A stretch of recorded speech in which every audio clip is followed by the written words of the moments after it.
हर कोशिश में शायद सफलता नहीं मिल पाती, लेकिन हर सफलता का कारण कोशिश ही होती है। इसीलिए कोशिश करना कभी ना छोड़ें। जैसे महान कवि पद्मश्री पंडित सोहनलाल द्विवेदी जी ने कहा था, लहरों से डरकर नौका पार नहीं होती, कोशिश करने वालों की कभी हार नहीं होती। नन्ही चींटी जब दाना लेकर चढ़ती है, चढ़ती दीवार पर 100 बार फिसलती है। मन का विश्वास रगों में साहस भरता है, चढ़कर गिरना गिरकर चढ़ना न अखरता है। मेहनत उसकी हर बार बेकार नहीं होती, कोशिश करने वालों की कभी हार नहीं होती, कोशिश करने वालों की कभी हार नहीं होती। जी टीवी के सभी आदरणीय दर्शकों, देवियों, सज्जनों और प्यारे बच्चों, प्यार से भरा संसार हमारा परिवार एक बार फिर से आपका दिल से स्वागत करता है। जी हाँ, तो चलिए शुरू करते हैं आज की ये प्यारी सी कड़ी।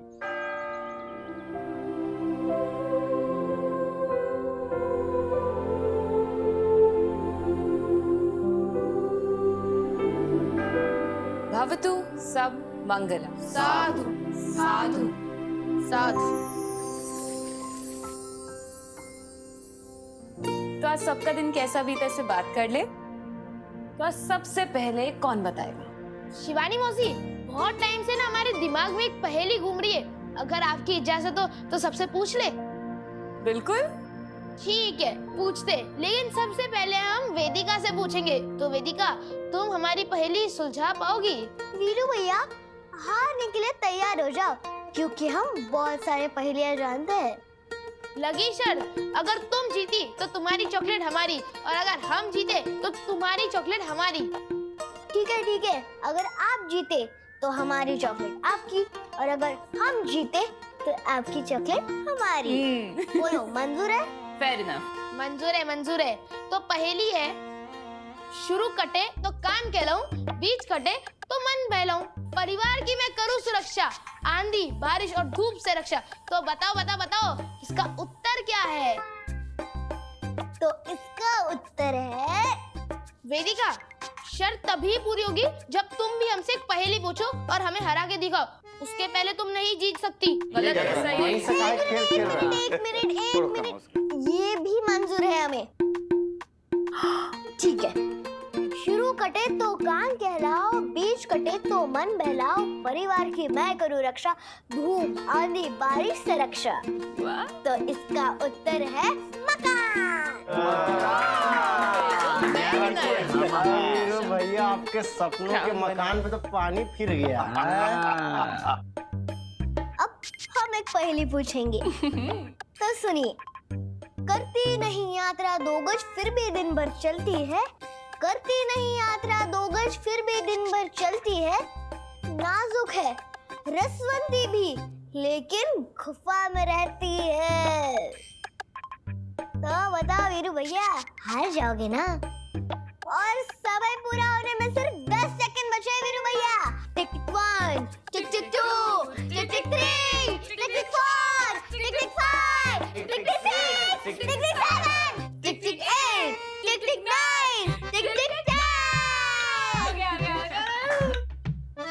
वैसे वेदिका, वीरू भैया तो जवाब नहीं बता पाए, पर तुम्हें विजेता तभी घोषित किया जाएगा जब तुम इस पहेली का उत्तर बताओगी। तो बताओ। हाँ, चलो बताओ। ठीक है शिवानी मासी, तो इस पहेली का उत्तर है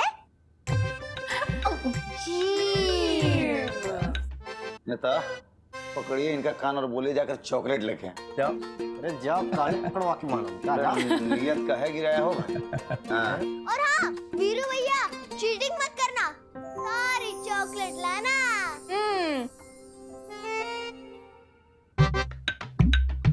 हमारी प्यारी चॉकलेट, आज पहली बार तुम्हें हमें अपने हाथों से वेदिका को देना पड़ रहा है। तू बिल्कुल बुद्धू है वीरू, चॉकलेट ही तो देनी है, क्यों ना वेदिका की चॉकलेट उसी को दी जाए।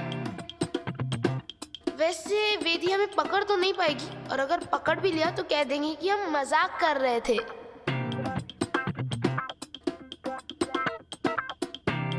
अरे वाह, अरे वाह।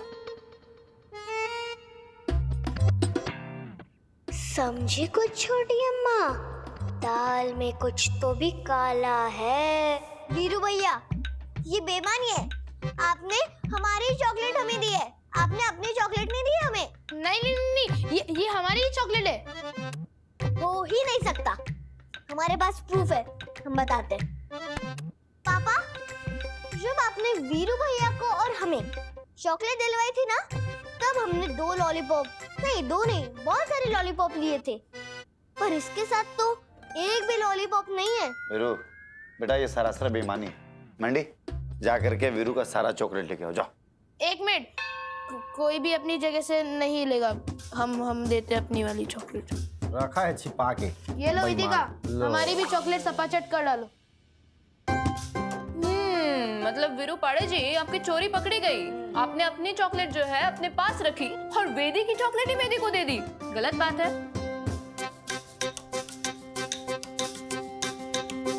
लॉलीपॉप कहाँ है? अरे चाचू, इसको याद नहीं रहता है, उधर ही के उधर दोनों के दोनों लॉलीपॉप चपेट दिए इसने। अच्छा विदु,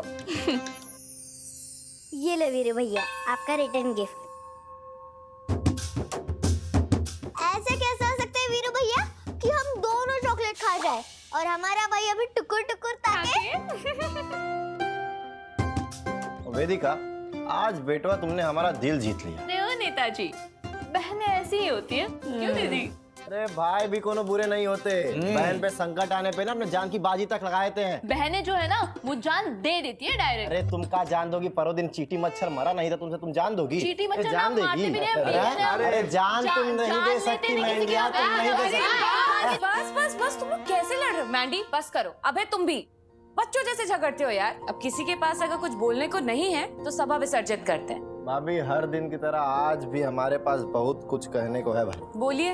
मैंडी, कल हमारा आखिरी परीक्षा है, तो बेटा तुम रिया को फोन करके सत्यजीत को यूनिवर्सिटी बुला लो, उसे मीटिंग कर लेंगे। हम क्या आपके चेले और चमचे लगे पड़े हैं? कल हमारे एग्जाम्स नहीं है। अरे हर चीज में फिर लड़ रही है ये। ठीक है, उस दिन आपने हाथ जोड़ जोड़ के विनती की ही थी। अरे अभी जोड़ देते हैं भैया, हाथ कर देंगे काल हमारा। कर लेंगे, अच्छे इंसान जो है हम। चलिए ठीक है, अभी किसी और के पास कुछ कहने को है? के पास होगा नहीं, बस ठीक है, तो सभा विसर्जित करते हैं। प्रथम जी और जीजू, आप जाके जी टीवी के दर्शकों के मेल और मैसेजेस पढ़ लीजिए, और देवर जी आप वीरू का होमवर्क कराइए, और तुम वेदिका दोनों अलग अलग, झगड़ना नहीं। अब आइए भैया, चाचू, चलिए। सोशल साइंस में पढ़ते हैं। जी टीवी के आप सभी प्यारे दर्शकों को प्यार से भरा संसार हमारा परिवार की तरफ से प्यार भरा नमस्कार। हमारे प्यारे दर्शकों, अब समय हो गया है कि हम आपके भेजे हुए मेल और मैसेज को पढ़ें। तो चलिए देखते हैं कि सबसे पहले वो कौन सज्जन हैं जिन्होंने हमारा परिवार को मेल और मैसेज भेजा है। तो साड़ू भाई शुरू करें, आपसे शुरू करते हैं। तो आइए देखते हैं। आज का पहला मैसेज हमें भेजा है नोएडा उत्तर प्रदेश से श्रीमती काजल गुज्जर जी ने। नमस्ते काजल जी। नमस्ते। काजल जी लिखती हैं, जी टीवी के शो भाग्य लक्ष्मी में लक्ष्मी और ऋषि पति पत्नी की तरह कब साथ रहेंगे? शो की कहानी एक ही जगह पर रुकी हुई है, आगे ही नहीं बढ़ रही है। काजल जी, शिकायत भेजने के लिए आपका दिल से बहुत बहुत धन्यवाद। हम आपकी ये शिकायत जो है जी टीवी की प्रोग्रामिंग टीम को फॉरवर्ड कर रहे हैं, और हम साथ में विश्वास दिलाते हैं कि भाग्य लक्ष्मी की कहानी की समीक्षा जो है हमारा परिवार भी करेगा। और यदि आपकी शिकायत सच पाई गई तो हम आपसे वादा करते हैं कि हम उसमें सुधार भी करेंगे। बहुत शुक्रिया आपका। तो अगला मैसेज हमें भेजा है अशोक नगर मध्य प्रदेश से मुस्कान कुरैशी जी ने। मुस्कान जी नमस्कार। सलाम वालेकुम। मुस्कान जी लिखती हैं, हमारा परिवार हम सबका फेवरेट शो बन चुका है, जिसे हम कभी मिस नहीं करते। आपके शो से बहुत सीख मिलती है और आपकी नोक झोंक सच में गुदगुदाती है। मुस्कान जी, आपका तो नाम ही मुस्कान है, और देखिए ना, आपका मैसेज पढ़ते ही विजय भैया और मेरे चेहरे पर अपने आप मुस्कान आ गई।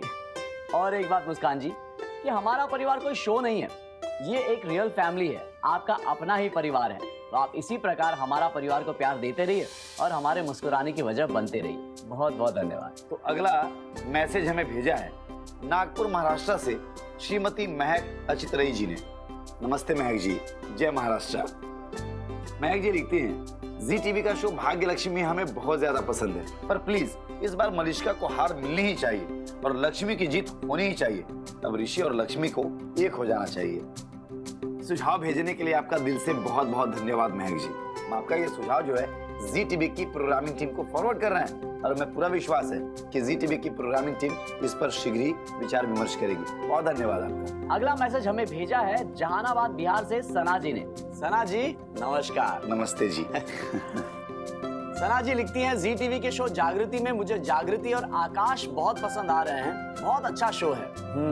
सना जी, आपको जी टीवी का शो जागृति और जागृति के कलाकार यानी कि जागृति और आकाश दोनों बहुत पसंद आ रहे हैं, ये जानकर हमें बहुत खुशी हुई। आप इसी प्रकार जागृति और जी टीवी के अन्य शोज देखते रहिए और अपने सुझाव और सराहना हमें भेजते रहिए। बहुत बहुत धन्यवाद। तो चलिए हमारे प्यारे दर्शकों, अब आपके भेजे हुए मेल और मैसेज पढ़ने से हम यही विराम लेते हैं और आज जी टीवी पे प्रसारित होने वाले सारे शोज की जानकारी अपने साड़ू भाई के साथ मिलकर आपको फटाफट दे देते हैं। तो सबसे पहले शाम 7 बजे देखिए जी टीवी का एक प्यारा शो, बस इतना सा ख्वाब। तो आइए आपको दिखाते हैं इस प्यारे शो की कुछ प्यारी झलकियां।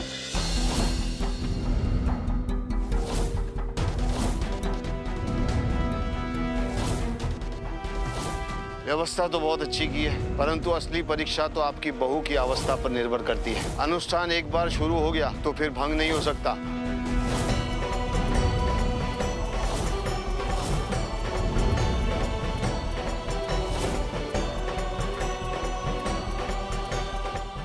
उसके बाद शाम 7:30 बजे देखिए जी टीवी का शो कैसे मुझे तुम मिल गए। तो आइए देखते हैं इस शो की कुछ प्यारी सी झलकियां। इंस्पेक्टर अरेस्ट कीजिए इस लड़की को अभी के अभी। आपने रिस्ट्रेनिंग ऑर्डर का उल्लंघन किया है। आपसे कहा गया था कि मिस्टर अरोरा से आपको 3 फीट की दूरी पर रहना है।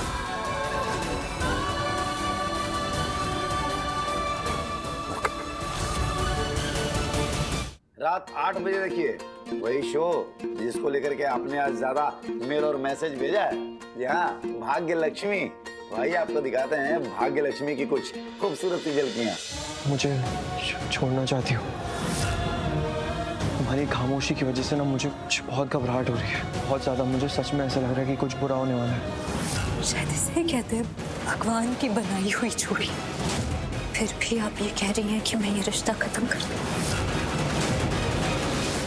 उसके बाद रात 8:30 बजे मिलिए हमारी प्यारी जागृति से शो जागृति एक नई सुबह में। तो आइए देखते हैं इस शो की कुछ झलकियां। जागृति बहन, मैं अक्खड़ बुद्धि भले ही हूँ, लेकिन लड़कियों की फीलिंग के साथ खेलने वाला घटिया इंसान बिल्कुल नहीं हूँ। क्या हुआ पंडित जी? एक चित्ता लड़की आपके परिवार की बहू बनेगी और उसके कदम आपकी सत्ता और ताकत पर भारी पड़ सकते हैं। रात 9 बजे देखिए जी टीवी का एक बेहतरीन शो कुमकुम भाग्य। तो आइए आपको दिखाते हैं इस बेहतरीन शो की कुछ बेहतरीन झलकियां। मैं जानती थी मनीषा, अपना पूरा दिमाग लगा दोगी खेल पलटने में। अब मैं कुछ ऐसा करूंगी जिसके बाद तुम बच नहीं पाओगी। आप आ जाइए। ये तो वही गुंडा है जिसने तुम्हारी माँ को मारने की कोशिश की थी। उसके बाद रात 9:30 बजे देखिए जी टीवी का एक और बेहतरीन शो जाने अनजाने हम मिले। तो आइए देखते हैं इस शो की कुछ प्यारी सी झलकियां। किसी से ध्रुव की नौकरी की बात कर सकती है? मतलब नीता चावला जी से। मिसेस नीता चावला? मैं मिसेस चावला से बात करूं ध्रुव को उनकी कंपनी में जॉब देने के लिए? हद है दोगलीपन की। पहले तुमने मेरे भाई पे आरोप लगा कि वो तुम्हारे भाई की जिंदगी खराब कर रहा है। सोच ही रहा था क्या कर। इतने में तुमने उस औरत के पास कॉल किया जिससे मैं सबसे ज्यादा नफरत करता। तुम्हें बोला था ना मुझे दूर रहना। ऐसा नहीं है। ऐसा ही है। रात 10 बजे देखिए हमारी और आप सबकी प्यारी वसु को शो वसुधा में। तो आइए आपको दिखाते हैं कि वसुधा में चंद्रिका सिंह चौहान जो है वसु के साथ कैसा बर्ताव कर रही है। अगर हमें देव की जिंदगी बचानी है तो वसु का आयुर्वेदिक ट्रीटमेंट ही हमारे लिए एक आखिरी रास्ता है। वसु, बड़े हुकुम ने तुझे बुलाया। छोटे हुकुम की तबीयत बहुत खराब है, जल्दी चल मेरे साथ। भाई नहीं वसु, मैं स्कूटी नहीं जाऊंगी। वसुधा। उसके बाद रात 10:30 बजे देखिए जी टीवी का धमाकेदार शो जमाई नंबर 1। तो आइए देखते हैं कि जमाई नंबर 1 में क्या होने वाला है। ये तो वही वर्कर है ना जिसने रिद्धि पर हमला किया था। हमने तो उसे आपके ऑफिस से अरेस्ट किया था। शायद जाति दुश्मनी निकालने के लिए इसने ये सब किया है। खुद को तो बहुत चालाक समझती है। चली थी अपने आशिक को पता बताने। तुझे इसकी ऐसी सजा मिलेगी कि तेरी रूह कांप जाएगी। अब देख मैं क्या करता हूँ।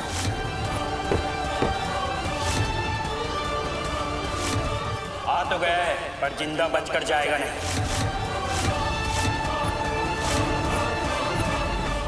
तो हमारे प्यारे दर्शकों कैसी लगी सारे शोज की झलकियां? फिलहाल हम दोनों साड़ू भाई तो खूब एंजॉय किए भाई। उम्मीद करते हैं कि आप लोग भी एंजॉय किए होंगे। तो चलिए जुड़े रहिए हमारा परिवार और जी टीवी के साथ, क्योंकि प्यार से भरा संसार दिखाएगा हमारा परिवार। धन्यवाद। शिवानी मौसी, मैंने मौसी, चाचू, पापा जल्दी आइए। अरे क्या हुआ बेदी, काहे हल्ला कर रही हो? साड़ू भाई सब ठीक? जीजू 2.0 दीदी का। अरे महाराज क्या हुआ आपको? नहीं विजय भैया, सब ठीक है, ऐसी कोई बात नहीं है। आपकी आंख है भीगी हुई है नेता। अरे देखो तो, प्रथम बाबू रो रहे हैं, क्या हो? क्या हुआ है आपको प्रथम जी? प्रथम मौसा, आप अपनी प्रिंसेस को भी नहीं बताओगे? हम आपकी प्रिंसेस है ना। अरे वीरू भैया को बुलाया का प्रथम भैया? बताइए बताइए। विजय भैया, आपको याद होगा वो हम आपके साथ ठठेरी बाजार गए थे, तो वहाँ वो कुशवाहा साहब ने एक नंबर दिया था। हाँ, उन्होंने तो आपको लगता है कि हाँ कोई डायरेक्टर का नंबर भी दिया था आपको। उनकी एक वेब सीरीज आ रही है, उसके लिए ऑडिशन मंगवाए थे। हाँ, तो कुछ बात बना कि नहीं? और मैंने वो ऑडिशन बना के भेजा था, और कुशवाहा साहब ने बोला था कि तुम चिंता मत करो बेटा, हो जाएगा। वो मेरे बहुत खास मित्र है। तो बस अभी 1 हफ्ता हो गया, कोई उनका फोन आया नहीं, तो मैंने फोन किया उनको। बड़ी अजीब तरीके से वो कह रहे हैं कि मैंने ऑडिशन देखा नहीं अभी तक। समझ में नहीं आता कैसे लोग हैं। तुमने जो भी किया अच्छा किया होगा, लेकिन मैंने अभी देखा नहीं, और तुम फिट नहीं हो रहे उस कैरेक्टर के लिए। विजय भैया, अब ऐसा लगने लगा है ना कि पता नहीं मेरा कुछ हो पाएगा अभी यार। इतनी मेहनत करने के बाद भी बात नुक्कड़ नाटक से ऊपर उठ ही नहीं रही भैया। अब ऐसा लगता है ऐसे मैं हिम्मत हार रहा हूँ। महाराज, हम हार गए? अरे नेता 3 बार आ रहा है, तब जाकर के जनरल सेक्रेटरी का चुनाव लड़ा है। इससे सीखिए, इसने भी खूब सारी मेहनत की है। मुझे ठीक कीजिए महाराज, जो होगा अच्छा होगा, बढ़िया होगा, कुछ अच्छा लिखा होगा भाग में। शिवानी समझाओ तुम। क्या लिखा होगा भैया? अब मुझे नहीं लगता कि कुछ होने वाला है मेरा। अब मैं वापस जाना चाहता हूँ उत्तराखंड। बस हो गया, अब पापा का बिजनेस संभालूंगा और छोड़ दूंगा ये सब कुछ। जब तक आप और स्टार नहीं बनाएंगे, हम आपको घर नहीं जाने देंगे। ये भी आपके विजय भैया का वादा है आपसे। देखिए प्रथम जी, जितनी कठिन परिस्थितियां होती है ना, उतनी ही खूबसूरत जीत की कहानी होती है। क्या बात कही है शिवानी। दीदी, लगता है जीजू 2.0 का इलाज आप ही को करना पड़ेगा गुरु। पीएचडी साहिबा, हमारी प्यारी साली शिवानी। अरे सुनाइए प्रथम बाबू को कोई बढ़िया सा कहानी। हो सकता है कि आपकी सुन के कहानी हो जाए खत्म इनका परेशानी। सुनाइए सुनाइए। हाँ मौसी, सुनाओ। कहानी सुनने के बाद आप स्वतंत्र हैं, फिर आप ही निर्णय लीजिएगा कि क्या सही है और क्या गलत। महात्मा गांधी के राजनीतिक गुरु का नाम गोपाल कृष्ण गोखले था, और उनके एक परम मित्र थे बाल गंगाधर तिलक। तिलक जी हमेशा सच्चाई पर अडिग रहने वाले इंसान थे। बड़ी से बड़ी बात हो जाने पर भी कभी किसी की निंदा और चुगली करना तिलक जी का स्वभाव नहीं था। जब वे छोटे थे और स्कूल में पढ़ते थे, तब उनके जीवन में एक घटना घट गई। एक दिन उनकी कक्षा के कुछ छात्रों ने मूंगफली खाकर छिलके क्लास के फर्श पर बिखेर दिए और चारों ओर बहुत गंदगी फैला दी। कुछ देर बाद जब उनके अध्यापक कक्षा में आए, कक्षा को गंदा देखकर बहुत नाराज हुए। अध्यापक ने पूछा तो किसी भी छात्र ने छिलके फैलाने की अपनी गलती स्वीकार नहीं की। इस पर अध्यापक ने सारी कक्षा को दंडित करने का निश्चय किया और अपनी छड़ी निकाल ली। उन्होंने प्रत्येक छात्र से कहा कि हाथ आगे बढ़ाओ, और हर एक की हथेली पर तड़ातड़ छड़ी मारने लगे। जब तिलक की बारी आई तो उन्होंने अपना हाथ आगे नहीं बढ़ाया। तिलक ने अपने हाथ बगल में दबा लिए और बोले, मैंने मूंगफली नहीं खाई है, इसलिए आपकी छड़ी से मार भी नहीं खाऊंगा। अध्यापक ने कहा, तो तुम सच सच बताओ कि मूंगफली किसने खाई है। तिलक ने दृढ़ता से कहा, मैं किसी की चुगली नहीं लगाता, इसलिए मैं किसी का नाम नहीं बताऊंगा और मार भी नहीं खाऊंगा। उनकी इस बात को सुनकर अध्यापक का गुस्सा और बढ़ गया। अध्यापक ने उनकी शिकायत प्रिंसिपल से कर दी। प्रिंसिपल ने तिलक जी के पिताजी को अगले दिन स्कूल में बुलाया। स्कूल आए तिलक जी के पिता ने टीचर और प्रिंसिपल को बताया कि तिलक के पास पैसे ही नहीं थे और इसलिए वो मूंगफली खरीद ही नहीं सकता था। पिताजी के इस उत्तर को सुनकर भी प्रिंसिपल ने तिलक को स्कूल से निकाल दिया, क्योंकि पिता के सामने पूछने पर भी तिलक ने किसी दूसरे बच्चे का नाम नहीं बताया था और ना ही बिना किसी अपराध के दंड पाना स्वीकार किया था। इस तरह तिलक आजीवन अन्याय का डटकर विरोध करते रहे। इसके लिए उन्हें तरह तरह के कष्ट भी उठाने पड़े और कई बार जेल भी जाना पड़ा, लेकिन उन्होंने कभी भी अन्याय के आगे सर नहीं झुकाया। उनकी दृढ़ता से अंग्रेज भी घबराते थे। उनकी इस दृढ़ता से गांधी जी भी बहुत प्रभावित हुए। और जीवन भर दृढ़ता से अंग्रेजों का मुकाबला करते रहे। और यहाँ कहानी खत्म। बहुत बढ़िया। वाह, बहुत ही अच्छी कहानी थी शिवानी मासी। कुछ लोगों ने सच के लिए कितने दुख सहे और कुछ लोग तो झूठ के लिए कुछ भी कर सकते, अपने वीरू भैया की तरह। अब प्रथम बाबू, अरे कहाँ समझ में आया कहानी सुन करके? विजय भैया, कहानी सुनने के बाद मन हल्का तो हो ही गया। थैंक यू शिवानी जी। जैसा मैं कहता हूँ, लहरों से डर कर नौका पार नहीं होती, कोशिश करने वालों की कभी हार नहीं होती। क्या बात है। हमारे प्यारे जी टीवी के दर्शकों, ऐसी प्रेरक कहानियों का दौर तो हमारा परिवार में चलते ही रहता है, जिससे हम और आप बहुत कुछ सीख पाते हैं। आपने देखा कि एक छोटी सी बात को लेकर हमारे साड़ू भाई यानी कि प्रथम बाबू कितना निराश हो गए थे, लेकिन शिवानी के द्वारा सुनाई गई एक प्रेरक कहानी ने उनके निराशा को खत्म कर दिया और उनका मूड हल्का हो गया। हमारे प्यारे दर्शकों, अगर आप चाहते हैं कि आगे भी इसी प्रकार की कहानी आपको सुनाई जाती रहे, तो उसके लिए आपको जुड़े रहना होगा हमारा परिवार और जी टीवी के साथ। और एक बात, जी टीवी के किसी भी शो से संबंधित अगर आपके मन में कोई प्रश्न, कोई सुझाव, कोई शिकायत हो, तो हमें लिख भेजिए हमारा परिवार के ईमेल और व्हाट्सएप पर। हम आपके सुझाव और शिकायत का करते हैं इंतजार, बन के आपका सूत्रधार, क्योंकि प्यार से भरा संसार दिखाएगा हमारा परिवार। जय हिंद।